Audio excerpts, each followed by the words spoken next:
Welcome to a special edition of the Zoom Talk, as we like to call it over here at 24/7 Sports, HawkeyeInsider.com.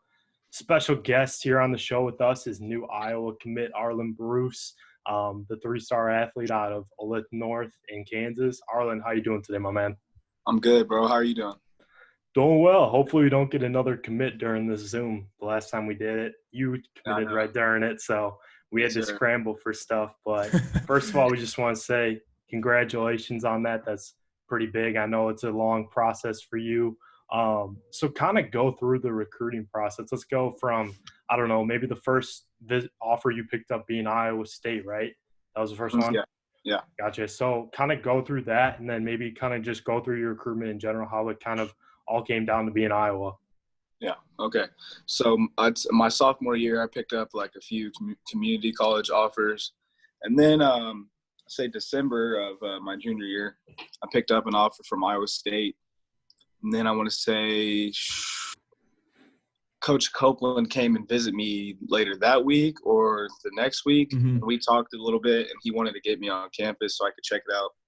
So I went on campus to check out Iowa. I went to what was it? It was the practice before their bowl game, and watched practice, got some food, and met all the coaching staff. And then Coach Ferentz let me know that they're offering me a full ride scholarship, and we got to go on the field a little bit. It was really cold. My mom didn't even go on the field. It was so cold. It was just me and my brother. But yeah, that was pretty cool. And then from that point on, I went back and forth from Iowa and Iowa State because they had two completely different visions for me. Iowa State more of like an all-purpose back. Kind of wanted me to like replace Breece Hall after he left, and I liked the idea at first. And then I talked to Brian Ferentz, offensive coordinator at Iowa, and he shared his vision for me, using me like Tyrone Tracy, maybe even more like more opportunities to do stuff like Wildcat, use me at X, Y, Z, be a return guy, maybe even a couple of handoffs, jet sweeps. So I just like the idea of a do-it-all Swiss Army knife that they said. So that's kind of really what went into it. And also Coach Doyle, that's in the business too. So that's really what helped me make my decision. So, I mean, you told us before the show, and you told me a couple of days ago too, that you kind of just woke up and were like, hey, like I wanted to be a Hawkeye. Kind of go through that. Yeah. So I woke up. I'd been feeling Iowa for like a week and a half, 2 weeks, and I just didn't know when I wanted to do it. I was like 99% sure, and then I woke up, and I don't know. It just kind of felt right. I was like, what am I waiting for? If I already know, then what am I waiting for? So I can commit, and we can keep on building our class, because our class is pretty stacked right now, as you've probably seen. But yeah, just wanted to commit and get some of the other guys on board too. Who were some of the first people to reach out to commit, or maybe trying to recruit you from the recruiting class to hop on board at Iowa? Yeah, Cooper. I think it's Cooper DeJean. That's how you say it. What's his name?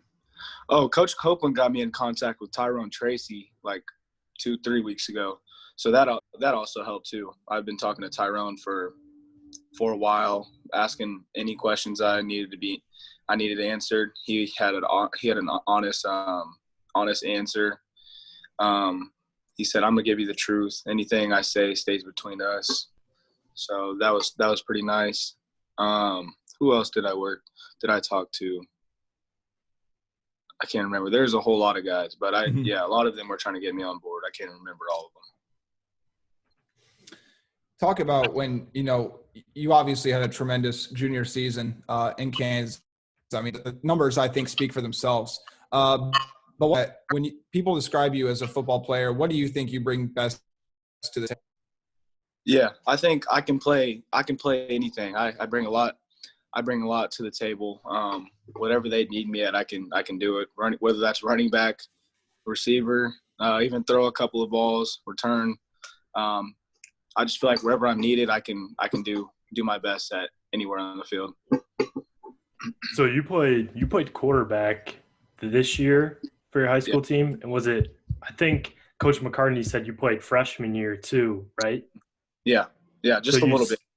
Yeah. So you were, I mean, you were a guy right away that they liked in your program and were able to play. What was it kind of like maybe as a freshman to now? Like, how have you kind of grown?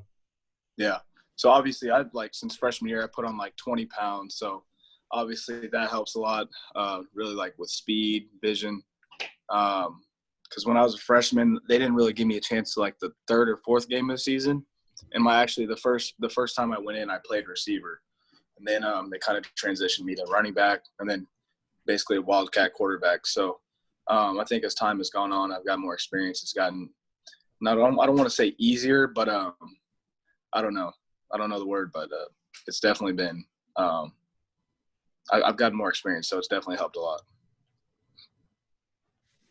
What's your game day ritual? My game day ritual. Is there anything weird that you do? Is there a certain song you have to listen, certain meal you have to have? What is it? No, I've heard a lot of guys doing that, but I don't really have one. So our locker room before the game, our Coach McCartney, he's old school, so has to be dead silent in the locker room. If you wanna listen to music yourself, you can, but most of the time we hear the other team listening to their music loud on the speaker. So no, I don't have one. Mm-mm. Were you able to make it up to Iowa City for any games this year, or have you not been in Kinnick Stadium yet for a game? No, I've been in Kinnick, but the thing is I haven't even been to a game yet, so I'm really excited. So I still have another year of high school, so I'm probably going to go to a few games. I'm excited to get in Kinnick, and especially one of the night games too, because I haven't been able to experience that yet. Yeah, they're pretty crazy. But I want to go back to kind of how you play on the field. I mean, being a guy like Tyrone Tracy's sort of sense, how did that kind of appeal to you more than being maybe an all-purpose back like a Breece Hall type? Mm-hmm. Yeah. So obviously one of the biggest factors was health. Running back, obviously, you're gonna get a lot more damage done to your body. So I want to have a longer career. I want to be healthy. Obviously, anywhere on the field you're gonna get hit, but I feel like more of a slot receiver type. You don't take as many blows. So and I feel like I can be more successful that way. And because if I went to Iowa State and was an all-purpose back, I'd have to bulk up, get on a weight gain program as soon as I got on campus. But I feel like at Iowa, I don't really have to completely remold my body. So that was also one of the biggest factors too. In terms of, coaching stability, I've talked to Kelton Copeland a few times, obviously, and what he's done with the wide receiver room at Iowa over the past few years, it's nothing short of a complete turnaround when he first arrived at campus. What's kind of your relationship like with Copeland, and how did he kind of approach recruiting you? Because he's kind of a old school guy and a still pretty young guy, but he's pretty old school with the way he kind of operates. Mm-hmm. Yeah. So Coach Copeland, he came to my school, kind of asked me what I really wanted to play in college. I told him I like running back, but I feel like I can do just as much damage at receiver. And he liked the idea. He was thinking the same thing before I even told him that. So when I got on campus, me and him started talking X's and O's, showing me where I'd play at. And me and him have a really close relationship. We've gotten really close over the past few months. And a lot of people say, yeah, Iowa doesn't throw the ball like that. But if you look at the stats from this past season, it's a lot more than usual. People also say that receivers aren't really drafted from Iowa, but obviously Amir, Brandon, Tyrone, they're going to be drafted. So I feel like Coach Copeland has started this new wave of Iowa receivers being drafted instead of just being known for tight ends, running back, stuff like that, defensive players. I was going to ask you that next. I mean, how appealing is it to, say, any recruit, a wide receiver in particular, to see the kind of success that Iowa's had at the wide receiver position last year and just the way they've been able to open up the playbook a little more? Mm-hmm.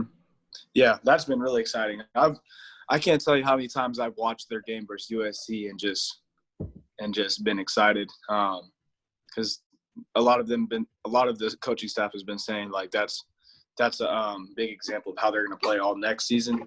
So the fact that Coach Brian Ferentz even mentioned running the Wildcat is completely crazy for Iowa to do. So I'm really excited about that. Yeah, I was going to say too, I think when people started talking about the game at USC and look at your highlight reel, I mean, a lot of people saw what Emir did, obviously, in that second quarter. I mean, 3 touchdowns, kickoff, running, and receiving. I mean, that sounds like that's kind of the role that they kind of pitched to you in the whole recruiting process, is what that second quarter for Emir was like. Definitely. And those jet sweeps, obviously, they want to get me involved with that a ton also. So obviously you're all done with your recruiting process. I mean, how much of a relief is it just for you to, you can just kind of sit back and relax? Because I've seen, when we cover recruiting, some kids just are drained and just physically, mentally, and emotionally just after everything. I mean, how nice is it for you just to kind of be like, all right, I have a school, I got a scholarship, I'm all done? Oh man, it's the biggest relief ever, man. Like, you hear a lot of stories about coaches trying to like pressure kids, but I didn't really feel that with both schools. But like the whole thing is just really stressful, and I'm glad to get it over with. Like Zoom calls every day and responding to paragraphs, phone calls. Like, yeah, I'm really fortunate to be in this situation, but like it's a lot. It's a lot. For real. Media stuff doesn't get annoying, Media. though, does it? Definitely not. So I wasn't. Oh yeah. So how I know you said you didn't feel pressured by any of the staffs or any of the coaches during this process, but how did kind of all this stuff with coronavirus and like the uncertainty with the visits come, like your official visits that you had set for June, how did that kind of come into effect with everything? Yeah. That really played a huge factor as well. I was supposed to visit Iowa, I think, in March 21st, and had my official visits for Iowa State set June 12th, and Iowa on June 19th. And I was gonna make my decision after that, but it's not looking like they're gonna happen anyways. So also a huge thing that went into play was the roster spots. I know you've seen like all over your Twitter timeline, like everybody committing. It just like it's been a lot of time to think about things and do more research. So it's been good and bad as far as research, and just the bad part is I haven't been able to really look at Iowa's campus. I've heard it's beautiful though. So what's the next step for you? I mean, kind of how are you kind of going about training? Obviously, what's the situation like for you in terms of being able to get into a gym, lift weights, or what's kind of your workout routine right now, just with everything going on? Yeah. So I'm lucky that one of my teammates has a lot of things in his garage, like squat rack, place to bench. So I've been going there pretty much every day. And I also am lucky to have like a pretty big backyard. So that's just what I've been doing. Hopefully Coach Copeland sends me some workouts soon so I can get on those college workouts. Mm-hmm. So I kind of wanted to ask too about the recruiting process. We talked about it, like the whole coronavirus kind of messing things up. What other schools were kind of showing you interest that maybe you felt were close to offering, or was it mainly just Iowa State the whole time? Mm-hmm. I was also set to go to KU. I think they were about to pull the trigger. Missouri was close, Nebraska, and then this whole thing also K-State, but they wanted to switch me. They wanted to switch me to safety, so I really wasn't messing with that. But this whole thing kind of like messed that all up. But I can't complain. I'm happy where I am. Gotcha. So what about? I've always been curious. I've asked a couple of guys what the virtual visits consist of. And I've gotten a couple answers, but it's basically just like conversations and stuff. So, what, like, are they actually visits? Like, do they take you on like a 360, like kind of tour of the whole place, or is it kind of like, just are you talking about virtual home visits? Yeah. No, for me, I can't speak for everyone, but they just like send me like YouTube videos of the campus and dorms.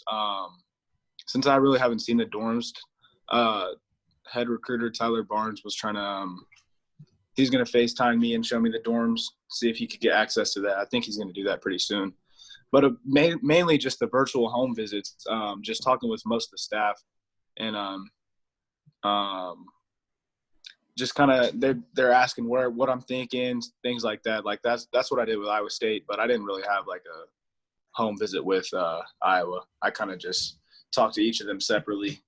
But yeah, it's not really a 360 view like how everyone thinks. I wish it was like that. That'd be pretty cool.